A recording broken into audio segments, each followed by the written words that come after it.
Just see how much merciful is Krishna upon us. He is coming personally, instructing Bhagavad Gita and asking us, surrender unto me. Give up all other business, all other so-called occupation. You surrender unto me. I shall give you protection from all enthusiasm. Ahankara sarupapi bhamokha masucha. Don't be worried. I'll take charge of you. But still, we do not surrender unto him. Still we say, this is too much.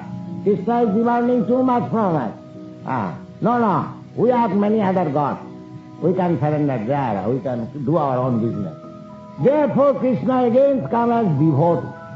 Lord Chaitanya. Krishna Varnam Sita Krishna. This time, just to hide himself, he is come in very fair complexion, golden light. This incarnation of Krishna, of which always chanting Hare Krishna mantra. But his bodily hue is not blackish, and he is always followed by his associate. Such personality of Goddess should be worshipped by Jaggai Sankirtana. This Jagga should be performed. Because without performing Jagga, you cannot become pious.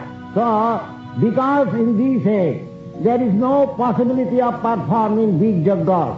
There is no qualified Brahmin how to perform that Jagga. Therefore, by the grace of Krishna, he is recommending this. Jaggai Sankirtana. This Jagga you can perform anywhere, without any cost. You can perform this Jagga at your home, in your office, in your factory, anywhere, without any cost. Simply you sit down together and clap on your hands and chant Hare Krishna, Krishna Krishna, Hare Hare. Hare Rama, Rama Rama, Hare.